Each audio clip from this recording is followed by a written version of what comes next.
They're still not privatized. They got a massive loan the first time. They said, oh yeah, in a year or two we're going to privatize. They didn't. There's some other various reasons we didn't. Give us another loan, we'll privatize. They didn't privatize. They got a third loan, they didn't privatize. And it's still state-owned. And actually, they've just started construction with a large Chinese construction company to build a new rail line, but it's still a state-owned railway with some investment from Chinese investors. But it was never privatized. So if there were true conditionality, after the first loan, the World Bank wouldn't have come back with another loan to privatize again. So the fact that there were multiple loans made for something that should have been done immediately means there really was no effective conditionality.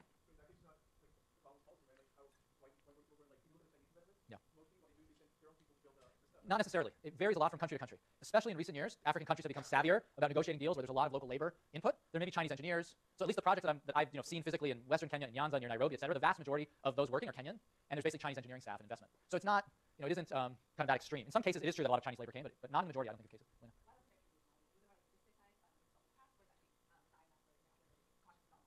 Okay, 2 slides from now. This is going to be exactly the topic of the next slide. Let me just show you one map, and we'll get to exactly that question. That's kind of the key question. Like, Easterly's like, this didn't happen. Why? Like, what really happened? What was really going on? This is just a map to illustrate. Ivory Coast got 18 structural adjustment loans over the course of 14 years. So, Ivory Coast was a very close French ally during this period. Tons of French investment. The economy was collapsing. They got tons of money from the World Bank and IMF, this sort of Western-aligned West African country, during the Cold War, et cetera. And they didn't do macro reforms. Inflation remained high, et cetera. So all the conditionality was more or less ignored. Zambia got 12 loans, and this was high budget deficits here, is what it says. So, again, some sort of fundamental macro changes and liberalizations didn't happen despite getting tons of literally called structural adjustment loans. And that's what they were called. So the claim was, we're only going to give you this loan if you make all these reforms. But over the course of decades, reforms never happened. Yeah.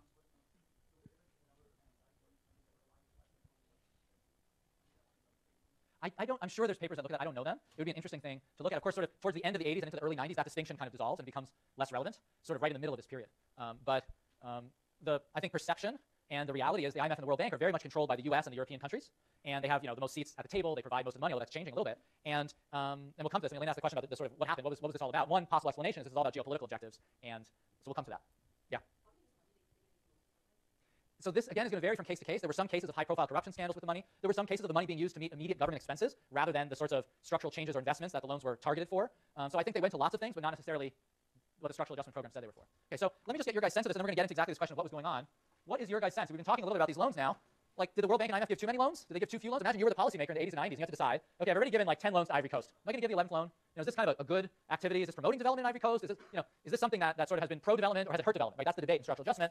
So they've given fewer loans, should they have given more loans? Is it just hard to say? Did they give just the right amount of loans? That's why things have turned around, or basically are the individual circumstances too different to generalize?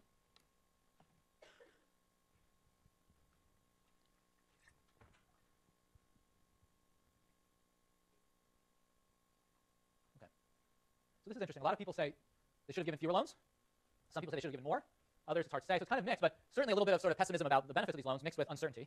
And I think the fact that the research literature has been really unclear on the impacts of loans is probably consistent with some of this uncertainty that you guys also have expressed. Okay, why did this happen? So what's going on here? What was the goal of all this? Why were all these loans made? What Easterly talks about, and he writes about it with a lot of credibility because he worked in the World Bank for like 15 years or 16 years. He wrote this 2001 book while he was still in the World Bank, and it was so critical of bank policy that he was basically fired from the bank and ended up at NYU. So that's the story behind this. But he was seeing things from the inside. And what he says, and other people agree, is lenders don't necessarily have any incentives, or donors in general don't really have incentives to force through reforms. They also don't really have much incentive to evaluate what their loans did. So there's been this chronic problem that it's very hard to get good measures of the success of loans. The way the World Bank measures success traditionally, it's changing now. It's starting to change finally, maybe in part because of Easterly and others. Traditionally, success on a loan was just the loan was dispersed. The loan was given out. We checked the box, the money was transferred, success. That was the endpoint, rather than actually seeing what the effect was on the reforms they were supposed to do or anything else. Why is that? Within the IMF and the World Bank, promotion incentives were explicitly tied to how much money you could move. People that could successfully get money moved, get the government to sign on, transfer the money, come up with some plausible plan for how the money would be used, got promoted. No one ever went to check if the money was actually used for how it was supposed to be used. You were promoted by being involved in big loans. Yeah. Yeah, all these IMF and World Bank loans are concessional loans, so they're highly subsidized loans. They're somewhere in between a loan and a grant with very low interest rates. And part of the issue of why there were so many additional loans was even with those concessional rates, countries had trouble paying them back, so the next loan kind of came in to help them roll over the loan. So that was part of the reason for these large numbers of loans. But even that wasn't seen as too big a deal because you got to move more money, basically. Officials had the incentive to move money. If you actually go ahead, if you go ahead and say, yeah, I gave 12 loans already, or I gave 3 loans to Kenya to reform the railroads, and they're still not privatized, they're still not reformed, it's kind of embarrassing. So you kind of want to give the 4th loan to kind of cover the problems of the first 3, things like that. You got your hand up? The World Bank and the IMF are mainly funded by the rich OECD countries. The US has the largest share, and the rich European countries. And in fact, there's this kind of deal they have where the head of the World Bank is always an American, and the head of the IMF is always a European. So they kind of divvy up the 2 institutions because they give most of the money and they have like majority votes in these institutions. So they're just explicitly controlled by the world's rich countries.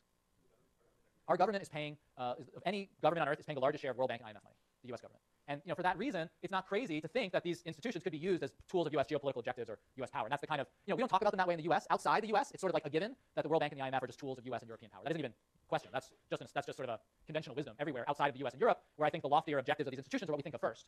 But ask any Latin American or African or most folks in Asia about the World Bank and IMF, and they would think of them as sort of run by the West. there's been a big push in recent years by the emerging Asian countries to have more influence in the World Bank and the IMF. China, until very recently, was receiving World Bank loans. Now they're rich enough to be contributing to the World Bank. It's an incredibly quick shift. But if you think of the other emerging, if you think of Korea, which is rich now, and China and other countries, they've gone in a generation from being recipients to donors, and they're kind of demanding much more influence in these institutions. So these institutions are going to change. They are changing. But as of today, the U.S. and Europe still dominate these institutions. Yeah. Say that again? Yeah. Well, I don't know if I can characterize them overall. There certainly were big World Bank loans in the 90s for infrastructure in China, for instance.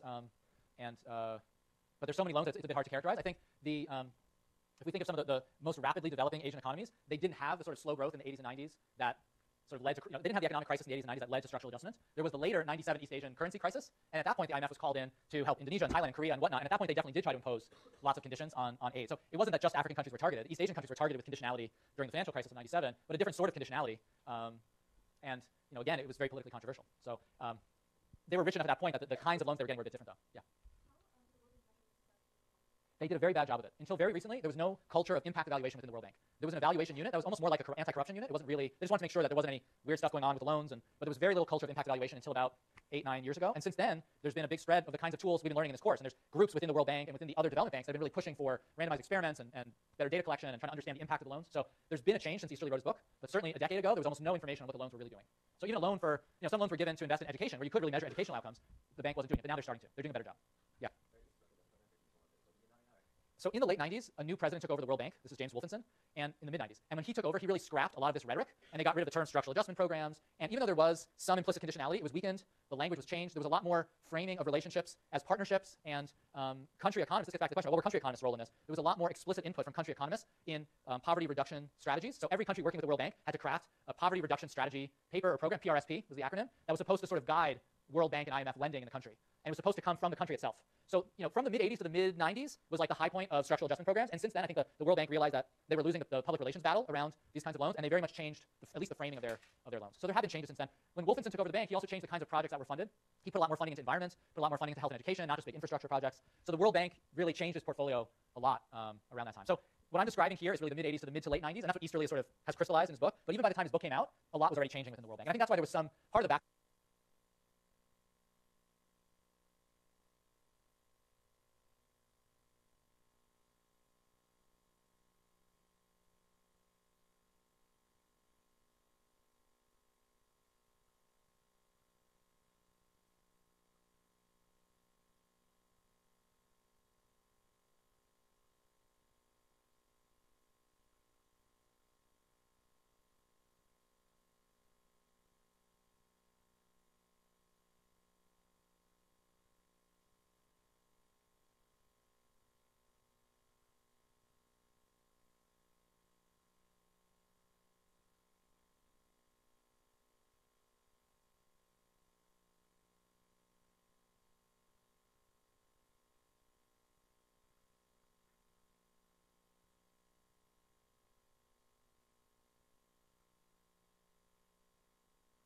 All right, I'm back. That was pretty fast.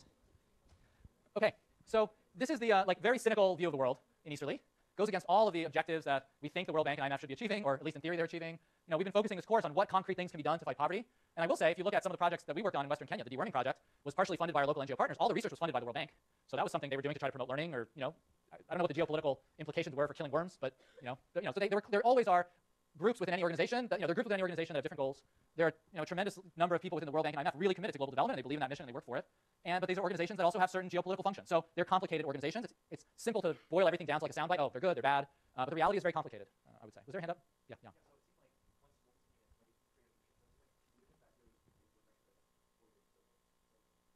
think this is how it's spelled.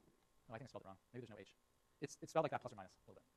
Leadership definitely matters in the World Bank. And in fact, right now, there's a new leader of the World Bank, Jim Kim, who's a public health specialist and I think an anthropologist by training. He's the former president of Dartmouth. And he's basically putting the bank through a massive reorg, as several bank presidents have done through the years. So he's scrapping all the old sectors and divisions. And there's an amazing amount of dissatisfaction in the bank right now among bank employees who just feel like everything's getting dislocated. So we'll see where it ends up and sort of what his vision is. Wolfenson's vision definitely changed the course of the bank. But Wolfensohn was extremely popular within the bank, it turned out. I think there were a lot of people in the bank that wanted the bank to be working on environment and health and education and inequality and all these things. So he started putting lots of resources into that. And it sort of coincided with their own vision of what they should be doing. But it's a little bit unclear what Jim Kim's vision is, at least on the outside right now. Okay. There's an even more cynical, pessimistic view about all this foreign aid. So we're just going to keep going deep into this, and then we're going to try to find our way back home. So the negative view is, this foreign aid isn't just, plus or minus, maybe it's kind of, instead of used for the railroad, it's used for something else, and maybe it's good overall, maybe it's not. There's a view that actually in the long run, foreign aid has really negative effects, and it has negative effects on institutional development in the following way. Imagine in a developing society, developing democracy, policies are being set. Different politicians and political parties and groups in society are trying to figure out what should our tax rate be? Who should get subsidized? Who should get taxed? What should we invest in? These are difficult choices. What kind of agricultural marketing policy should we have? And if you think about the policy debate in the US, there's a million think tanks and experts and policy advocates and lobbyists. We almost have too much going on where folks are trying to influence policy. But there's a debate. The healthcare reform was messy and a lot of things went on, but there was a tremendous amount of discussion about what we should do in healthcare, and some reforms got passed, and now there's people studying, doing research on the implications. So we're trying to understand what good policy looks like. Every country has to do that. Every country has to come up with some way of crafting public policy. And when outsiders for 10 or 15 years come in and say, forget all that, these are the five market liberalizations you need to do, these are the 5 reforms you need to do, et cetera, you basically short circuit the political process in those countries. Now, at the same time this was going on in the 1990s, there were a lot of emerging African democracies. But so many issues or policy issues were, at least in theory, sort of taken off the table because donors were pressuring governments to do certain things, at least if you believe that structural adjustment sort of has some leverage. So if we believe that, and we believe that democracies won't develop and you won't be able to kind of reach consensus in a natural way if donors are involved in every decision, you can reach a conclusion like this quote. This is by a book not on your reading list, by David Leonard and Scott Strauss. David Leonard was a professor at Berkeley in political science for decades, and Scott Strauss was a PhD student here. And they write, over time, foreign aid contributes to weak states. Instead of developing domestically oriented institutions for countries to come up with their own solutions, African state officials orient their actions externally. They're dealing with the donors. They're writing policy reports for the donors. They're reporting to the donors rather than coming up with their own solutions and their own responses.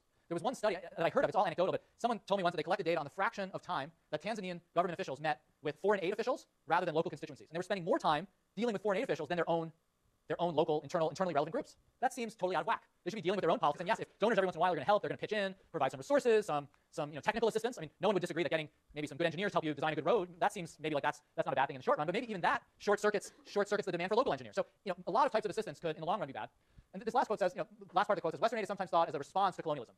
So Western countries exploited African countries for 80 years, from the 1880s to the 1960s, and foreign aid is a way to sort of undo the damage. Like, let's give you all these resources and assistance so you can do better. But if high levels of development assistance, but they claim high levels of development assistance have extended colonial patterns of governance. So government officials in Tanzania are still spending all their time reporting to Westerners rather than dealing with their own problems. This is a very damning view of what foreign aid does. And this sort of view, it's interesting. You might say, well, how does that correspond to what we were discussing about particular programs that look good? We talked about some health programs, education, credit programs. Like, there's particular programs that foreign aid donors fund that look positive, that are having a positive impact. There's no contradiction between those programs having a positive impact and this. You could believe particular programs do good things, but in the long run, the whole system in which those programs operate weaken institutions. There's no contradiction. You don't have to be pro-aid or anti-aid. There could be types of aid that are really good and that we believe need to be done because they're meeting a real short-run need. So when antiretrovirals became cheaper after 2000, the fact that the US government spent tens of billions of dollars providing those saved millions of African lives. Even if I think in the long run foreign aid weakens African states, I might be willing to go along with that because I save millions of lives if I'm a donor. Right? You could believe that. But at some point you have to ask yourself, does the system itself maybe need to be reformed? Maybe we only deal with these really crisis forms of aid, and maybe other things are left in local hands. I'll mention one interesting case. When South Africa became an independent country, a democratic independent country in 1994, when apartheid ended, the South African government started having relations with the World Bank. There are World Bank economists, there's a World Bank office. They have refused to take 1 cent in aid or subsidized loans from the World Bank. They don't want aid. Sure, they can get some policy advice, they can kind of work together with World Bank experts on education policy or infrastructure policy or electrification policy, that's fine. They don't want to be getting money and need to report to Westerners. That was what the government of South Africa decided to do. I think that's an interesting choice. Now, South Africa was much richer than other African countries by an order of magnitude. If instead of per capita income being $10,000 a year, it's $600 a year, you may not make that same choice. Let me pause for a second. What are people's reactions to this sort of claim? Yeah. You're saying basically because loans are just given loan after loan even if you don't do it. Okay, so I think that's kind of Easterly's view. I don't think Easterly necessarily thinks institutions are greatly weakened. The only way in his writing that he might imply that is if you think it's a little bit of a different argument than this one. This one is institutions aren't allowed to sort of coalesce and local bargains aren't struck because of foreign aid interference. Easterly talks about corruption related to foreign aid. So if a lot of foreign aid is basically skimmed off by corrupt leaders and it strengthens them personally, then that could weaken governance in a different way than this. So those are complementary but slightly different mechanisms. Any other thoughts? Or yeah. Yeah, that's right. Yeah, that's right. It's hard to generalize, but it's an interesting thing to think about. We can't just take it. Part of this lecture today is we can't just take it as a given that all foreign aid donors or institutions that have certain stated goals are really having a positive effect on development. They may have geopolitical objectives. They may affect local institutions. They almost certainly are affecting